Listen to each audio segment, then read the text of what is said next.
If it's in a word, or it's in a look, you can't get rid of the Babadook. Or so says the poster. And I'm glad it does, because I was calling this film the Babadook for a while. And that don't rhyme. I know precious little about this film. I think it was a film festival film from last year, probably Sundance or something like that, and everyone seemed to like it. I believe it's about a haunted children's book. You read it and the Babadook appears and eats your face, or something. So I'm gonna watch it and tell you all what I think.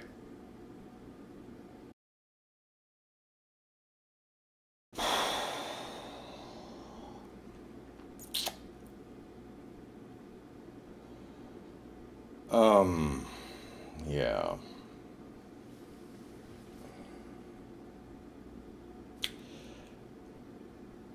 I am a horrible person. What I am going to say right now is probably going to lose me some subscribers. It's certainly not going to gain me any fans.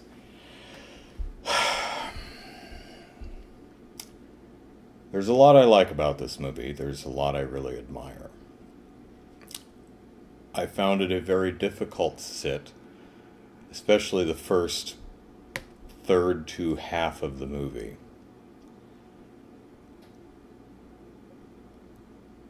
It's the kid. The movie is, at the very surface level, it's about a haunted children's pop-up book. The movie is stars a single mom and her 7 or 8 year old child. Could be 6, 7, or 8, I'm not sure. I don't know if I wasn't paying attention, or if the movie messed up and kept getting his age wrong. I don't know. But 6, 7, 8, somewhere around there. Really, it's just these two in the house and the haunted book. I hate that child. I wanted him to die. At the 4-minute mark. 4 minutes into the movie, I wanted one of the two characters in the movie to die.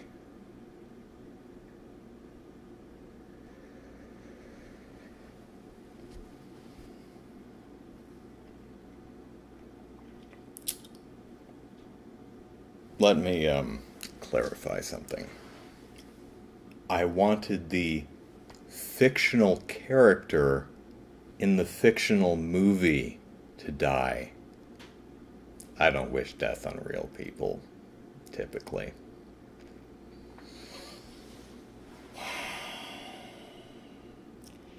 Have you played Heavy Rain, PS3 game? I have not.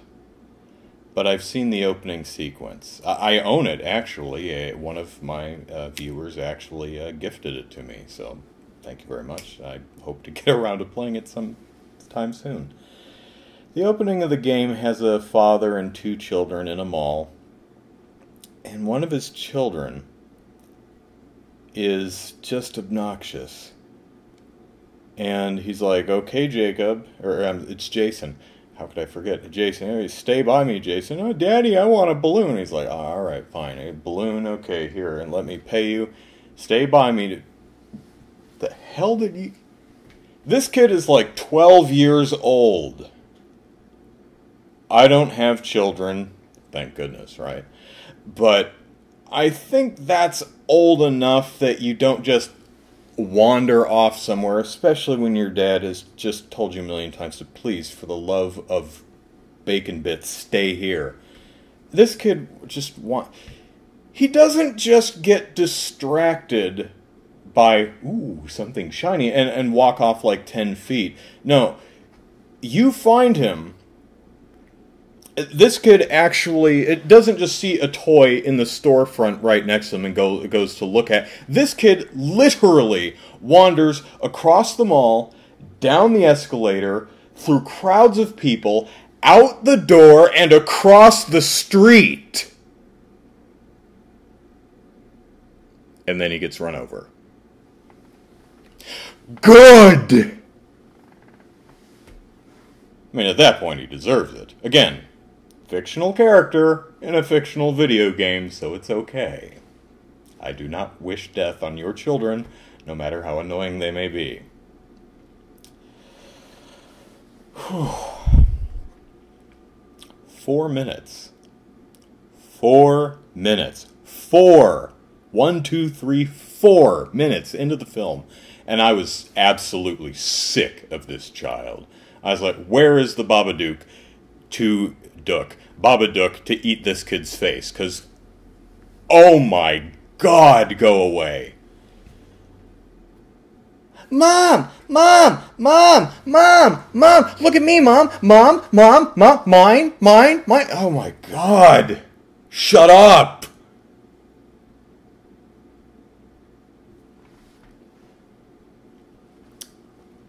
He has a problem with monsters under the bed and in the closet. In and of itself is fine. So he makes his mom come look for the monsters in the closet, and then he invariably asks to sleep with her every single night. Damn near chokes her out when he sleeps with her, too, because, he'll, grab onto her, and she's like, Jesus Christ, get off me. This is, like, every single night. He's constantly breaking crap. He makes weapons, homemade Home Alone type weapons to fight the monsters that he's never found under his bed or in his closet.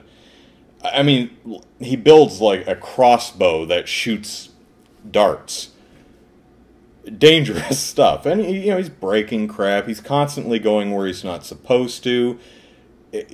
Oh my God, and he cries. He doesn't just cry or sob. He wails.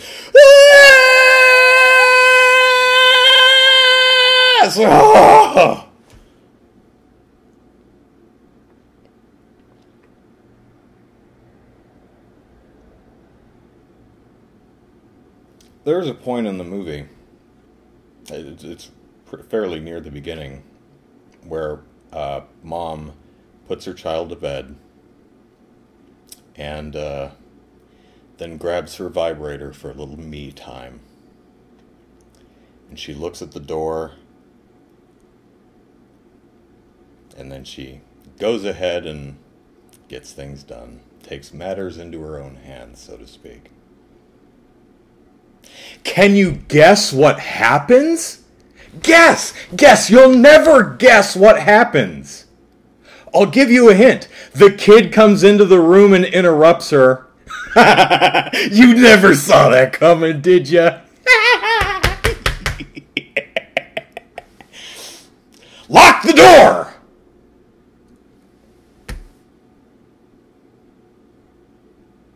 This kid comes into your room every single night.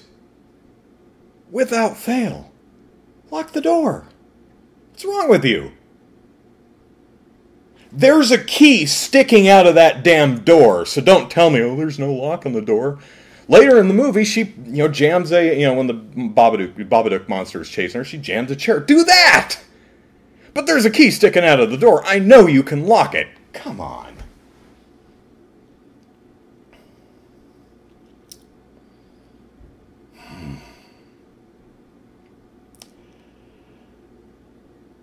The mother, the actor who plays the mother is phenomenal.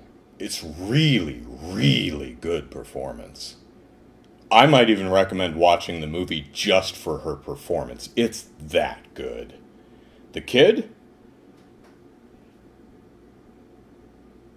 He's terrible. He's also a kid, so, I certainly don't hold it against an 8-year-old kid for not being able to act his way out of a wet paper bag. I mean, he's certainly annoying as hell, which I think was the point. But, you cross a line when you have an annoying character, and a character's supposed to be annoying, but they have their good points, and they're supposed to grow on you. This child is just hateful. Maybe it's just me. It's probably just me. I'm a horrible human being. It's probably me.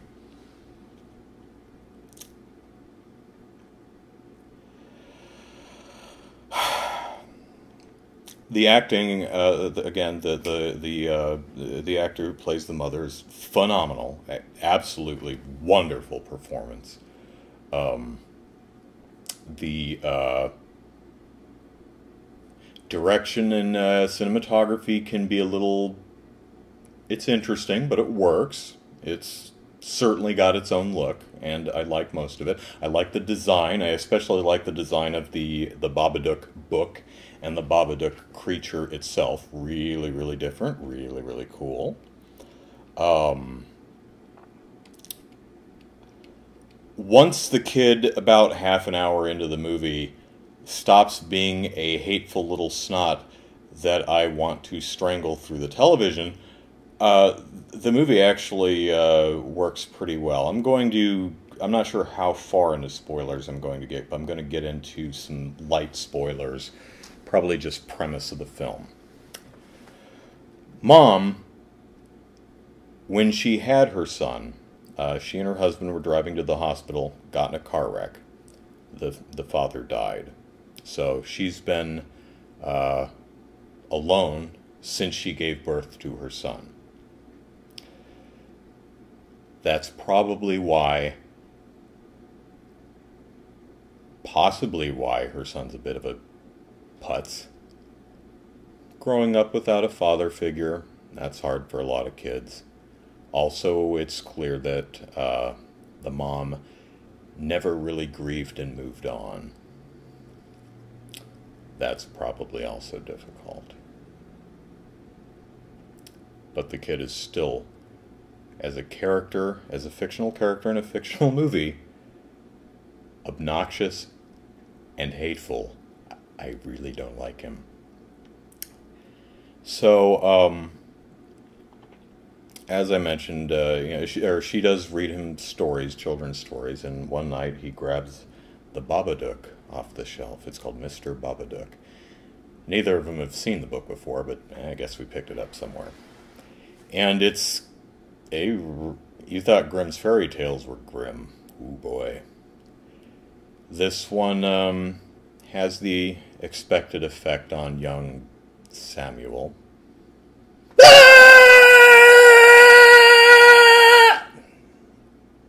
Yep.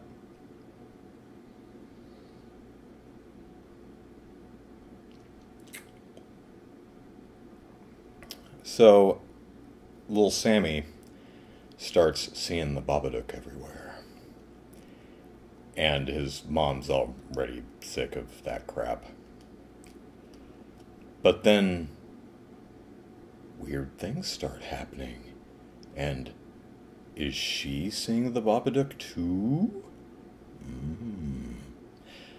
That's where little Sammy stops being a putz, and the film focuses more on her mental break or a reaction to a very real threat. That's it's actually done well. It's interesting one, but man, this movie is front loaded with hateful Sammy. Oh.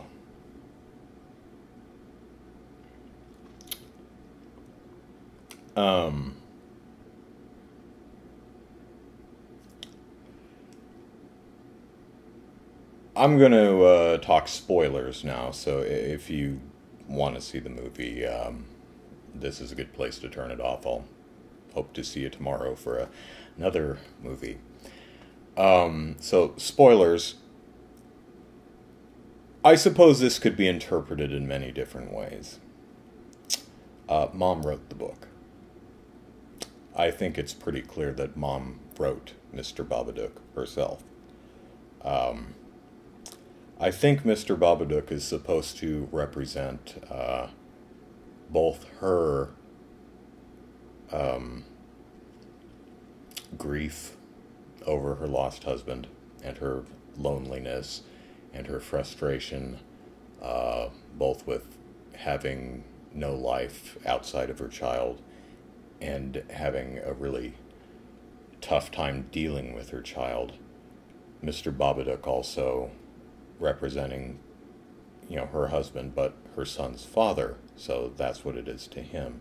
That sense of, the movie, the kid, it's kind of an odd choice. Now, my father's alive, so I can't really relate to this.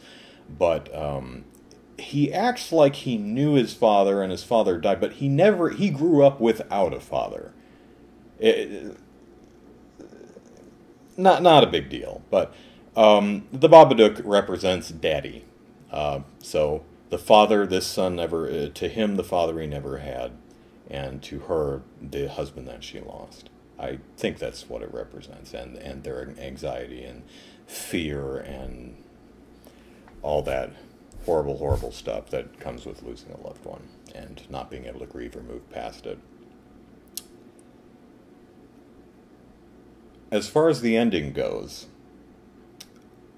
you might say, well, that's kind of proof that there is something supernatural going on. You could read it that way.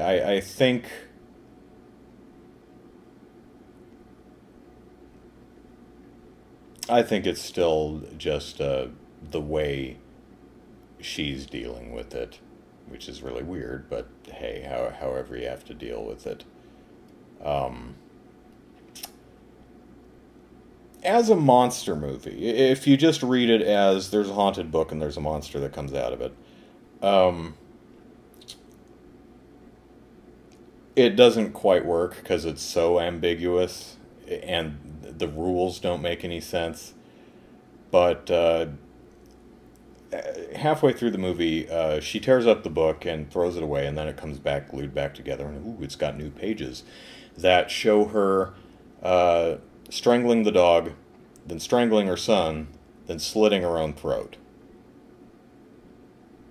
And I was like, oh, oh good, she's gonna kill this kid at some point in the movie. This I'm looking forward to. And shamefully, that made it a lot easier to sit through the movie. Unfortunately, that doesn't happen. She does kill the dog. I'm a cat person, didn't bother me. Yeah, like I said, I'm really a horrendously horrible person. But she never actually throttled the kid. She starts, and I'm like, yes, yes, and then she, gains control and stops. So, yeah. Great performance by the lead actor, though. Man, oh man. Thumbs up, whatever your name is.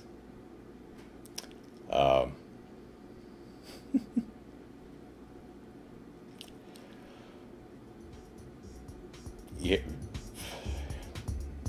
I don't think anyone was going to ask me to babysit. If they were, they're definitely not going to now. See you tomorrow for another movie. Bye.